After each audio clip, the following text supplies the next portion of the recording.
Halo kawan Brin. Kalau pada episode sebelumnya, rekan saya Nur sudah menjelaskan tentang radiasi, kali ini saya akan menjelaskan tentang salah satu teknik pengawetan makanan, yaitu teknik iradiasi pangan. Hah? Iradiasi? Pakai radiasi dong? Jangan panik kawan Brin.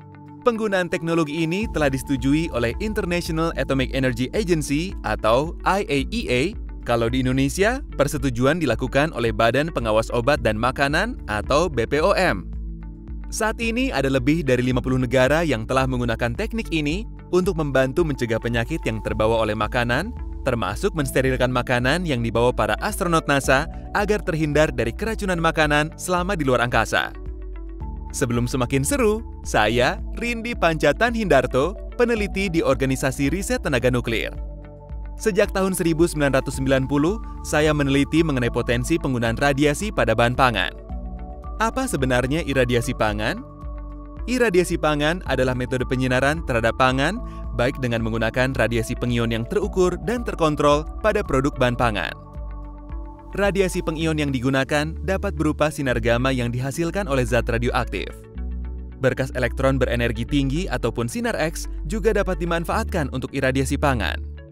Proses penyinaran dilakukan pada pangan yang berada dalam kemasan ataupun berbentuk curah selama selang waktu tertentu untuk mendapatkan dosis yang diperlukan. Pada dosis rendah, iradiasi dapat memperpanjang masa simpan produk. Sementara pada dosis yang lebih tinggi, proses ini dilakukan untuk tujuan sterilisasi komersial dan dekontaminasi. Dalam kedua kasus tersebut, radiasi akan membunuh organisme yang bertanggung jawab untuk merusak bahan pangan, seperti serangga, jamur, dan bakteri, termasuk beberapa bakteri penyebab keracunan makanan. Tetapi ingat, iradiasi pangan tidak ditujukan untuk membunuh virus atau menghilangkan racun dari bahan pangan ya. Iradiasi pangan juga tidak menghilangkan semua bahaya pada produk pangan. Proses penanganan bahan pangan harus tetap menerapkan good manufacturing practice dan good hygiene practice oleh seluruh pihak. Kenapa makanan harus diiradiasi? Iradiasi pangan dilakukan untuk mendapatkan efek seperti memperpanjang umur simpan produk pangan tertentu, mengurangi cemaran mikroorganisme seperti serangga dan hama yang ada pada buah dan sayuran impor dengan membunuh atau mensterilkannya.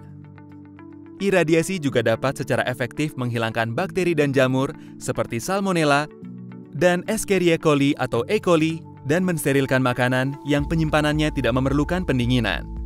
Makanan steril ini juga diperuntukkan bagi pasien dengan sistem kekebalan tubuh yang rendah atau mereka yang sedang menjalani kemoterapi. Oh ya, produk pangan olahan siap saji yang khas Indonesia seperti rendang, pepes ikan, bandeng presto ataupun semur daging juga dapat diiradiasi loh. Karena dapat disimpan pada suhu kamar, makanan ini juga dapat menjadi ransum makanan pada keadaan darurat seperti ketika terjadi bencana alam. Banyak yang bertanya kepada saya, Mas Rindi, efek sampingnya ada nggak? Kawan Brin tidak perlu khawatir. Iradiasi tidak menyebabkan bahan pangan ataupun kemasannya menjadi radioaktif. Dosis yang digunakan juga terkontrol dan tidak ada kontak langsung antara bahan pangan dengan sumber radioaktif yang digunakan.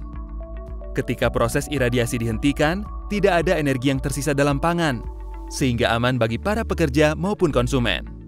Para ahli yang tergabung dalam Joint Expert Committee on Food Irradiation atau JECFI juga telah menetapkan bahwa bahan pangan yang diiradiasi tidak menimbulkan bahaya toksikologi dan tidak merubah nilai gizi yang terkandung, sekalipun dosis yang digunakan adalah dosis tinggi di atas 10 kg untuk tujuan tertentu. Lalu, bagaimana caranya membedakan produk yang diiradiasi dengan yang tidak? Nah, kalau kawan Brin pergi ke pasar swalayan dan menemukan produk dengan logo ini, artinya produk tersebut telah melalui proses iradiasi. Logo yang disebut Radura ini berlaku secara internasional dan harus dicetak pada label bahan pangan yang menggunakan proses iradiasi. Namun, jika bahan pangan yang diiradiasi merupakan bagian dari produk yang diracik dari berbagai bahan, produsen makanan tidak perlu menempatkan label Radura pada kemasan. Namun, wajib mencantumkan keterangan diiradiasi setelah nama bahan pangan tersebut. Oh ya, saya ingin mengingatkan agar kawan Brin dapat menyimpan, menangani, dan memasak bahan pangan dengan tepat agar organisme penyebab penyakit makanan tidak mencemari makanan dan menimbulkan penyakit. Sehat-sehat ya kawan Brin!